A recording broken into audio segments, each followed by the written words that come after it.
ഈ പണക്കാരനായ യുവാവിന് ആദ്യ കാഴ്ചയിൽ തന്നെ സുഹൃത്തിന്റെ ഫിയാൻസിയോട് പ്രണയം തോന്നുന്നു.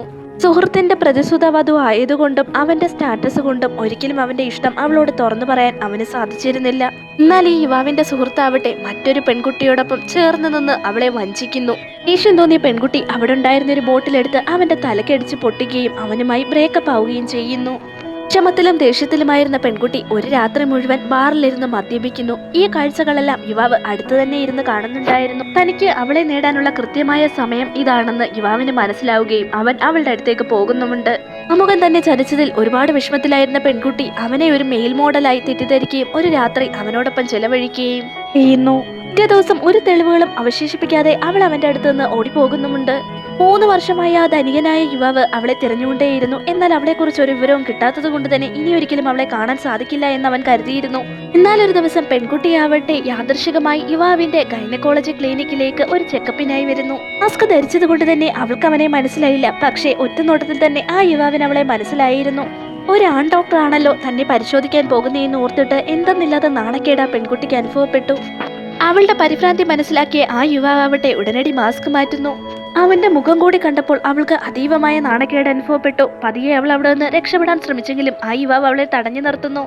ആ യുവാവ് അവളോട് ചോദിക്കുന്നുണ്ട്, ഒടുവിൽ ഞാൻ ഇപ്പോൾ നിന്നെ കണ്ടെത്തിയിരിക്കുകയാണ്, ഇനിയും നീ എന്റെ അടുത്തുനിന്ന് രക്ഷപ്പെടാൻ നോക്കുകയാണോ എന്ന്. ആ സമയത്ത് പെൺകുട്ടി തനിക്ക് 3 വർഷങ്ങൾക്ക് മുമ്പുള്ള കാര്യങ്ങളൊന്നും ഓർമ്മയില്ല എന്ന് അവനോട് കള്ളം പറയുന്നു. അവളിങ്ങനെ അവനെ അറിയില്ല എന്ന് പറയുന്നത് കേട്ടിട്ട് അവൻ എന്തെന്നില്ലാത്ത ദേഷ്യവും അതിശയവും തോന്നുന്നുണ്ട്. അവൻ ദേഷ്യത്തോടെ തന്നെ പറയുന്നുണ്ട്, നീ കഴിഞ്ഞ കാര്യങ്ങളൊക്കെ മറന്നുപോയെങ്കിൽ ഞാൻ അതൊക്കെ നിന്നെ ഓർമ്മിപ്പിക്കാൻ സഹായിക്കാം.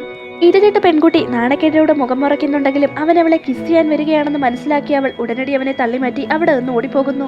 അവൾ വെപ്രാളത്തിൽ പോകുന്നത് കൊണ്ട് തന്നെ അവളുടെ ഐ ഡി കാർഡ് താഴെ വീഴുകയും അത് യുവാവ് എടുക്കുകയും ചെയ്യുന്നുണ്ട്. ഇതൊന്നും പെൺകുട്ടി അറിഞ്ഞിരുന്നില്ല.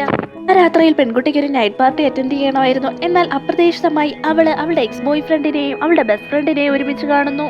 അവളുടെ അടുത്ത സുഹൃത്താവട്ടെ അവളോട് മോശമായി സംസാരിക്കുകയും പാർട്ടിയിൽ നിന്ന് ഇറങ്ങിപ്പോകാനും അവളോട് ആവശ്യപ്പെടുന്നു. അവൾ ദേഷ്യപ്പെടാതെ പകരമായി തന്റെ കയ്യിലുണ്ടായിരുന്ന ഒരു പെർഫ്യൂം എടുത്ത് അവളുടെ മുഖത്തേക്ക് അടിച്ചു കൊടുക്കുന്നു. പെൺകുട്ടിയുടെ മുഖത്തിന് എന്തെങ്കിലും സംഭവിച്ചേക്കാമോ എന്ന് കരുതി അവളുടെ എക്സ് ബോയ് ഫ്രണ്ട് ആവട്ടെ ആ പെൺകുട്ടിയുടെ മുഖം കഴുകാനായി വാഷ്റൂമിലേക്ക് അവളെ കൊണ്ടുപോകുന്നു. അങ്ങനെ പെൺകുട്ടി ആവട്ടെ പാർട്ടിയിലേക്ക് കടക്കുന്നു. എന്നാൽ ഈ സമയത്ത് ആ യുവാവും അവിടെ ഉണ്ടാവുമെന്ന് അവൾ ഒരിക്കലും കരുതിയിരുന്നില്ല. പാർട്ടിയിൽ ഉണ്ടായിരുന്ന പെൺകുട്ടികളെല്ലാം അവന്റെ സൗന്ദര്യത്തെയും കഴിവിനെയും പ്രശംസിച്ചുകൊണ്ടേയിരുന്നു. അതുമാത്രമല്ല എല്ലാരും കാണത്തന്നെ പെൺകുട്ടിയുടെ അടുത്തേക്ക് വന്ന് ആ യുവാവ് നിൽക്കുന്നുമുണ്ട്. അതുമാത്രമല്ല എല്ലാവരുടെ മുമ്പിൽ വെച്ച് അവളെ കളിയാക്കുന്നുമുണ്ട്.